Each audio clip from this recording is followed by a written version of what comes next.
اگر ہو گیا کہ کسی کا انتقال ہمارے سامنے ہو تو آج ہم دیکھنے والے ہیں کہ ہمیں کیا کرنا چاہیے اس وقت پر۔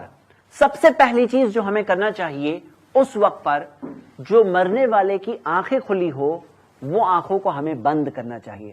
ہمیں حدیث ملتی ہے کہ اللہ کے رسول صلی اللہ علیہ وسلم داخل ہوئے، دخل رسول اللہ صلی اللہ علیہ وسلم علی ابی سلمہ، ابو سلمہ رضی اللہ عنہ کا انتقال ہوا تھا۔ نبی صلی اللہ علیہ وسلم داخل ہوئے، وقد شق بصرہ، اور ابو سلمہ کی آنکھیں کھلی تھی، فغمضہ، نبی صلی اللہ علیہ وسلم نے آنکھوں کو بند کیا اور فرمایا ان الروح اذا قبض تبعہ البصر، جب روح قبض کی جاتی ہے تو آنکھیں اس کا پیچھا کرتی ہیں، آنکھیں اس کا پیچھا کرتی ہیں، آنکھیں دیکھتی جاتی ہیں۔ تو اللہ کے رسول صلی اللہ علیہ وسلم نے بتایا آنکھیں جو کھلی ہوتی ہے نبی صلی اللہ علیہ وسلم نے بند کیا، سب سے پہلی چیز۔ دوسری چیز ہمیں یہ کرنا چاہیے کہ اطلاع ملنے پر ہمیں کہنا چاہیے انا للہ و انا الیہ راجعون، کہ ہم اللہ ہی کے ہیں اور اللہ ہی کی طرف واپس لوٹنے والے ہیں۔ ہم اس بات کو جب کہتے ہیں تو ہمیں احساس ہونا چاہیے کہ ہم خود بھی اللہ کے پاس واپس لوٹیں گے، اور یہ لوٹنا ہی ہے کیونکہ ہم اس دنیا میں رہنے کے لیے نہیں آئے ہیں۔ یہ کہنے میں مقصد یہ ہے کہ ہم اس بات کو یاد دلائیں اپنے آپ کو کہ ہم خود بھی یہاں ہمیشہ نہیں رہنے والے ہیں اور اللہ کے پاس واپس ہم سب کو لوٹنا ہے۔ اسے کہنے کے بعد ہمیں مرنے والے کے لیے دعا کرنا چاہیے، جیسے کہ آتا ہے کہ اللہ کے رسول صلی اللہ علیہ وسلم نے ابو سلمہ رضی اللہ عنہ کے لیے دعا کی، اللہم اغفر لی ابی سلمہ، اے اللہ معاف کر دے ابو سلمہ کو، وارفع درجتہ، اور ان کے درجے کو بلند کر دے۔ تیسری چیز ہم یہ کریں گے کہ مرنے والے کو چادر سے ڈھانپ لیں۔ اللہ کے رسول محمد صلی اللہ علیہ وسلم کے بارے میں آتا ہے کہ جب نبی صلی اللہ علیہ وسلم کا انتقال ہوا، سجی ببرد حبرۃ، نبی صلی اللہ علیہ وسلم کو ایک یمنی چادر سے جس کے اوپر کچھ ڈیزائن تھی اس سے ڈھانپا ہوا تھا، اور ہم دیکھتے ہیں کہ وہ چادر چہرے پر ڈال دینا ہمیں ملتا ہے، مرنے والے کے چہرے کو کور کر لینا چاہیے۔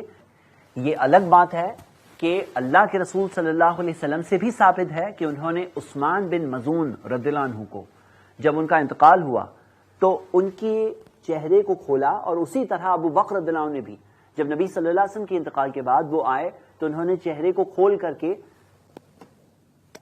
پیشانی پر بوسہ دینا ہمیں ملتا ہے۔ اگر کوئی قریبی رشتہ دار ہے، قریبی دوست ہے، وہ کرنا چاہتا ہے تو وہ کر سکتا ہے۔ چہرہ اور سر ایک اور حال میں نہیں ڈھانپا جائے گا، وہ ہے کہ اگر مرنے والا محرم ہو، احرام کی حالت میں انتقال ہوا تو اللہ کے رسول صلی اللہ علیہ وسلم نے فرمایا وَلَا تُخَمِّرُوا رَأْسَهُ، اس کے سر کو، اور ایک اور حدیث میں آتا ہے چہرے کو بھی نہ ڈھانپو، اور نبی صلی اللہ علیہ وسلم نے فرمایا، بخاری کی حدیث ہے کہ وہ قیامت کے دن محرم جو احرام کی حالت میں ہو وہ اٹھے گا تلبیہ پڑھتے ہوئے۔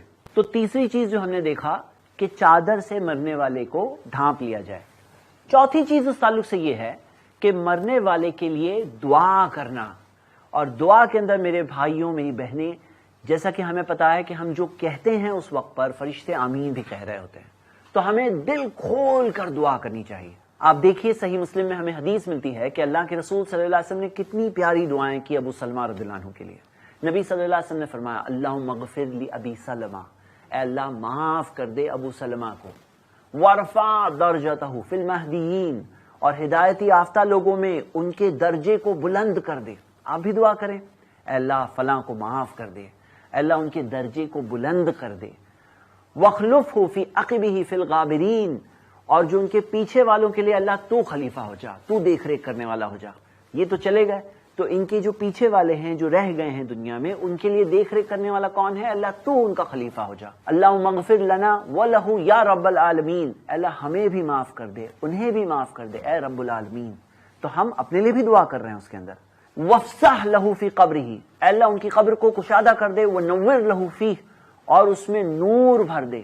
تو ہم دیکھتے ہیں نبی صلی اللہ علیہ وسلم نے بہت ساری دعائیں کی۔ ایسے وقت پر ہم خود کے لیے بھی دعا کریں، یہ بھی ہمیں ملتا ہے۔ صحیح مسلم میں حدیث ہے، ام سلمہ رضی اللہ عنہا بتاتی ہیں کہ جب ابو سلمہ رضی اللہ عنہ کا انتقال ہوا تو نبی صلی اللہ علیہ وسلم نے انہیں دعا سکھائی کہ آپ یہ دعا پڑھیں، اور نبی صلی اللہ علیہ وسلم نے جو دعا سکھائی انہوں نے وہ دعا پڑھی، اللہم اجرنی فی مصیبتی، اے اللہ مجھے اپنی اس مصیبت میں اجر دے دے، بدلہ دے دے، ثواب دے دے، واخلف لی خیرا منہ، اور مجھے ان کی جگہ کوئی بہتر دے دے۔ مطلب جو چیز گئی ہے، جو ایک انسان کا انتقال ہوا ہے، اللہ کوئی اور بہتر راستہ میرے لیے نکال دے۔ اور مجھے اس سے بہتر کچھ دے دے. تو ہم دیکھتے ہیں کہ ام سلمہ رضی اللہ عنہا نے جو دعا کی, انہوں نے سوچا کہ ابو سلمہ بہترین صحابی ہے, بہت بہترین شوہر تھے, بہت اچھے مسلمان تھے. انہوں نے سوچا کہ ان سے اچھا کون ہو سکتا ہے. اور وہ بتاتی ہیں کہ اس کے بعد کے دنوں میں, ان کی عدت ختم ہونے کے بعد, اللہ کے رسول صلی اللہ علیہ وسلم کا خود کا پیغام آیا, اور اللہ کے رسول صلی اللہ علیہ وسلم کا خود کا پیغام آیا, انہوں نے اس پیغام کو قبول کیا, اور وہ ہماری ماؤں میں سے, امہات المومنین میں سے بنی.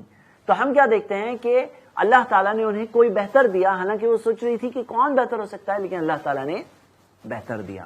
تو ہمیں بھی دعا کرنا چاہیے. یاد کریے اس وقت کو جب ہم ماں کی کوکھ میں تھے, ہمیں وہاں کھانا کیسے ملتا تھا, اللہ تعالیٰ وہاں بھی ہمیں کھانا دیتا تھا. کیسے ملتا تھا؟ ماں سے آئی ہوئی وہ نس, وہ نال جسے کہتے ہیں, وہ امبلیکل کارڈ جسے کہتے ہیں, اس سے غذا ملتی تھی بچے کو. لیکن پھر ایک وقت آیا کہ وہ ذریعہ کٹ گیا. جب ہم باہر اس دنیا میں آئے تو وہ ذریعہ جس سے ہمیں رزق مل رہا تھا اتنے مہینوں تک, وہ ذریعہ کٹ گیا. لیکن اس کے بعد اللہ تعالیٰ نے رزق کا دوسرا انتظام کر دیا. ماں کے سینے میں اللہ تعالیٰ نے بچے کے لیے دودھ دے دیا. تو ہم دیکھتے ہیں کہ اس تعلق سے یہ نہیں سوچنا چاہیے کہ اب کیا ہوگا, کیونکہ رزق کا مالک اللہ ہے. رزق دینے والا کوئی بندہ نہیں ہوتا, رزق دینے والا اللہ ہے, چلانے والا اللہ ہے. اس بات کو دھیان میں رکھنا چاہیے, کیونکہ اگر اس بات کو کوئی بھول گیا تو لوگ غم کے اندر جا کر کئی سارے حرام کام کرنے لگتے ہیں. تو میرے بھائی اور میری بہنیں, یہاں پر اہم بات ہے, ہم نے پہلے آنکھیں بند کی, انا للہ و انا الیہ راجعون, چادر سے ڈھانپا, ہم نے دعا کی ان کے لیے, خود کے لیے, اور اللہ پر بھروسہ رکھا. بہت اہم بات ہے کہ اللہ تعالیٰ کے فیصلے کو قبول کرنا, یہ تقدیر میں پہلے سے ہے. جو چیز ہونی ہے اس چیز کو کچھ بھی کر کے ہم روک نہیں سکتے ہیں. ہم بندے ہیں, ہم رب نہیں ہیں. ہمارا رب اللہ ہے, ہم اس کے پلان کے حساب سے زندگی گزارتے ہیں. ہمارا امتحان چل رہا ہے, اس امتحان میں ہم کیا کرتے ہیں اسی مطابق ہمیں نتائج ملنے والے, رزلٹ ملنے والے آخرت میں. ایسے ہی اور ویڈیوز بنانے میں ہماری مدد کریں.